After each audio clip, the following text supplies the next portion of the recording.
భర్తను షేవింగ్ చేసుకోమన్న భార్య, ఎట్టి పరిస్థితుల్లో చేసుకోనన్న భర్త. ఇది నచ్చక భర్త తమ్ముడితోనే వెళ్ళిపోయిన భార్య. ఇంత ఆసక్తిగా ఆశ్చర్యం కలిగిస్తున్నటువంటి ఈ వార్త ప్రస్తుతం వైరల్ అవుతుంది.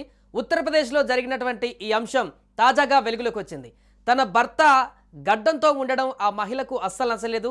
దీంతో క్లీన్ షేవ్ చేసుకోవాలని, తన కళ్ళ ముందు క్లీన్ షేవ్ చేసుకొని తిరగాలని చాలాసార్లు చెప్పింది. దీంతో ఆయన క్లీన్ షేవ్ చేసుకోవడానికి ఇష్టపడలేదు. కళ్ళ ముందే తిరుగుతున్నటువంటి మరిది కలిసి క్లీన్ షేవ్తో ఉన్నటువంటి తన మరిదితో కలిసి ఆమె ప్రస్తుతం ఇంట్లో నుంచి పరారైంది. మేరట్లోని లిసాడి గేట్ ప్రాంతంలో ఈ ఘటన జరిగింది. భార్య నిర్ణయంతో కలత చెందినటువంటి భర్త వెంటనే పోలీసులను ఆశ్రయించాడు.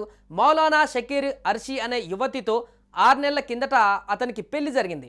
12వ తరగతి వరకు చదువుకున్నటువంటి ఆమె ప్రస్తుతం కళాశాల చదువు కొనసాగిస్తుంది. తొలి రాత్రే భర్త గడ్డం పైన అర్షీ అభ్యంతరం తెలిపింది. గడ్డం తీసేది లేదంటూ అతడు షకీర్ కూడా తేల్చి చెప్పేశాడు. ఆ తర్వాత ఇదే విషయమై ఆమె తనతో చాలాసార్లు గొడవ కూడా పడిందంటూ కూడా పోలీసులకు ఇచ్చినటువంటి ఫిర్యాదులో అతను పేర్కొన్నాడు.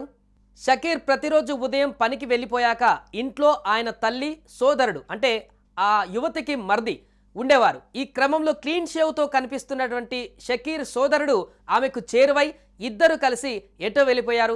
ఈ విషయం అర్షీ తల్లిదండ్రులకు తెలిసి ఆమెతో ఇకపై తమకు ఎలాంటి సంబంధం లేదని తేల్చి చెప్పేశారు.